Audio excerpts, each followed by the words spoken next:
اور میں نے کبھی ایسی چیزوں کا سامنا نہیں کیا تھا، لیکن وہ جو بھی چیز تھی اس نے میرا پیچھا کرنا شروع کر دیا۔ میں جتنا بھاگ سکتا تھا بائک کے ساتھ بھاگا۔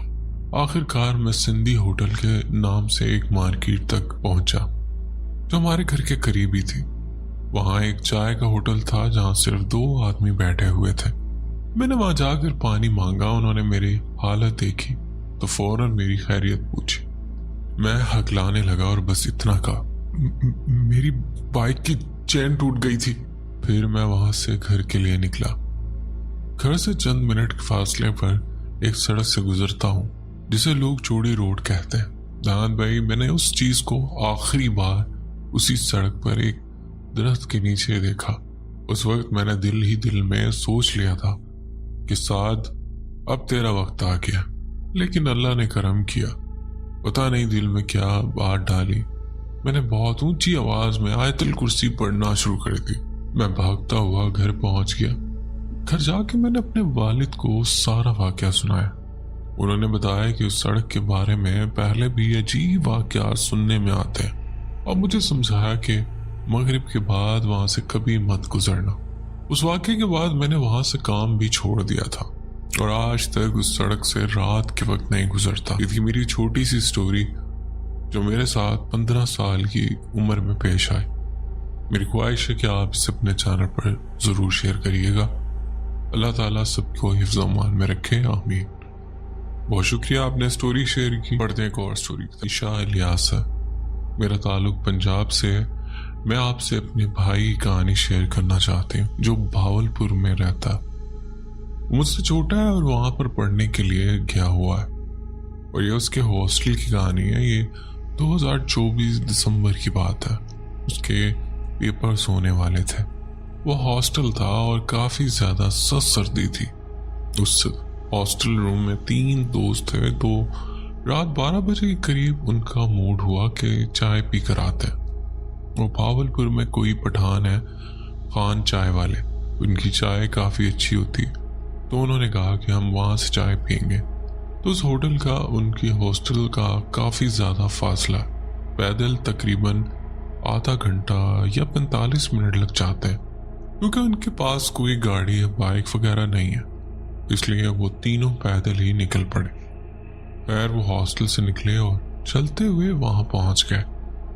وہاں انہوں نے چائے وغیرہ پی اور پھر باتیں وغیرہ کرنے لگے، اور باتیں کرتے کرتے انہیں پتہ نہیں چلا کہ ٹائم زیادہ ہو گیا۔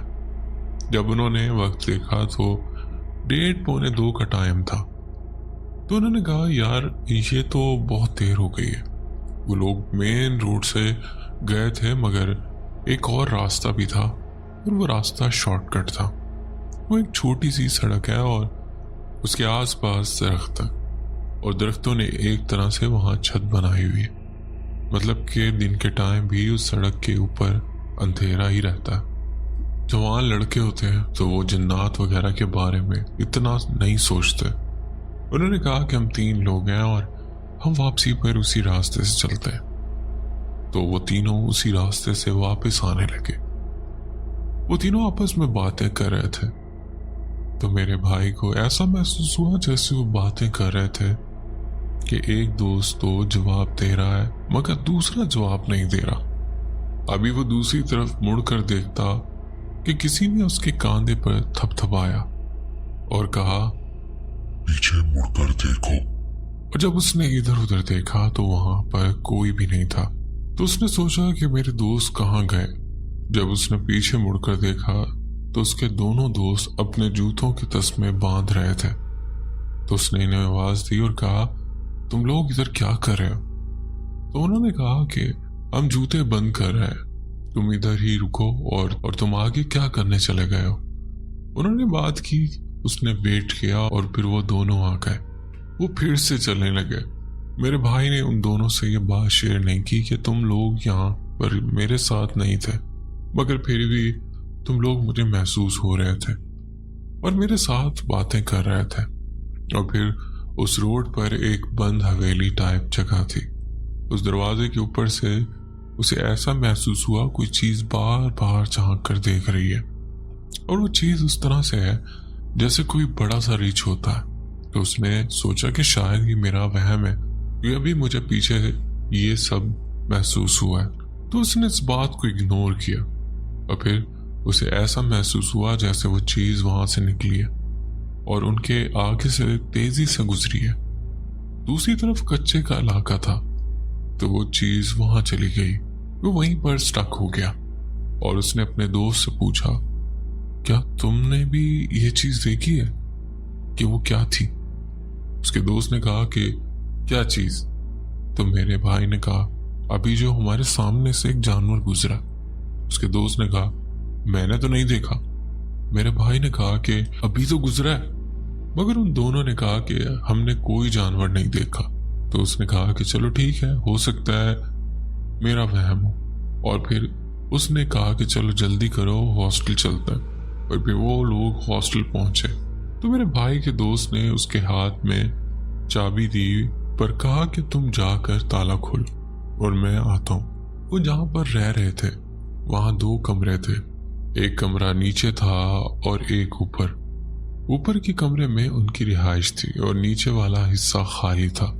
جب میرے بھائی نے جا کر تالا کھولا تو وہاں جا کر کیا دیکھتا ہے کہ ان کا تیسرا دوست، ایک کا نام حذیفہ تھا اور ایک کا نام عبداللہ، تو تیسرا دوست جو میرے بھائی کو لگ رہا تھا کہ وہ اس کے ساتھ ہے، لیکن جب اس نے دیکھا تو سامنے سو رہا تھا اور اسے دیکھ کر میرے بھائی کے ہوش اڑ گئے تو وہ پیچھے ہٹ گیا اور اس نے کہا کہ یہ کیسے ہو سکتا ہے، یہ یہاں پر کیسے آ گیا؟ تو اس نے جلدی سے اپنے دوستوں کو آواز دی کہ جلدی اوپر آؤ۔ جب اس نے آواز دی تو ایک ہی دوست اوپر آیا۔ اس نے پوچھا کہ یہ یہاں پر کیسے سویا ہوا ہے، تالا میں نے آ کر کھولا ہے۔ تو اس دوست نے کہا کیوں، یہ یہاں کیوں نہیں سو سکتا، یہ ہمارے ساتھ گیا ہی کب تھا؟ تو میرے بھائی نے کہا کہ کیا تمہارا دماغ خراب ہے، یہ ہمارے ساتھ ہی تو گیا تھا۔ اس کے دوست نے کہا میرا نہیں، تمہارا دماغ خراب ہو گیا، یہ ہمارے ساتھ نہیں گیا۔ میرے بھائی نے کہا کہ سارا راستہ تو میں اسی کے ساتھ تھا۔ تو اس دوست نے کہا کہ پاگل ہو گئے ہو، سارا راستہ تم میرے ساتھ تھے، یہ تو ادھر ہی تھا۔ میرے بھائی نے کہا کہ ہم تینوں گئے تھے۔ تو دوست نے کہا کہ نہیں، ہم دونوں ہی گئے تھے۔ اس نے کہا کہ جب ہم نے کہا تھا کہ چائے پینے چلتے ہیں تو اس نے منع کر دیا تھا کہ میں نے نہیں جانا، تم دونوں ہی چلے جاؤ، تو ہم دونوں ہی چلے گئے تھے۔ تو میرے بھائی نے اسے کہا کہ تم نے اپنے جوتے کے تسمے راستے میں بند نہیں کیے تھے؟ تو اس نے کہا میں نے کب بند کیے تھے؟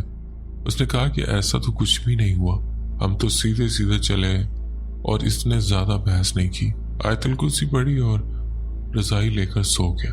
اسے کافی تیز بخار ہو گیا۔ اگلے ہفتے اس کے پیپر شروع ہونے تھے جب اس نے بیگ پیک کیا اور وہ ڈائریکٹ گھر آ گیا۔ گھر آنے کے بعد بھی اسے کافی تیز بخار رہا، 2-3 دن تک وہ مسلسل سوتا رہا۔ نہ اس نے گھر والوں کو بتایا اور نہ ہی اس نے کسی کے ساتھ شیئر کیا۔ تو یہ تھی میرے بھائی کی کہانی۔ اگر آپ کو اچھی لگے تو میرے چینل پر لازمی شیئر کریے گا۔ بہت شکریہ سٹوری شیئر کرنے کے لیے۔ تو دوستوں امید کرتا ہوں آج کی سٹوریز آپ کو پسند آئی ہوں گی۔ سٹوریز پسند آئی ہوں تو ویڈیو کو لائک کرنا نہ بھولیں، اور اگر چینل پہ نئے تو چینل بھی سبسکرائب کر لیں، اور اگر آپ نے یہ 2 سٹوریز ابھی تک نہیں سنی تو جا کر لازمی سنیے گا۔ اپنا خیال رکھیے گا، دعاؤں میں یاد رکھیے گا۔ مجھے اجازت، ملتے ہیں کسی اور انٹرسٹنگ سٹوری میں۔ اللہ حافظ۔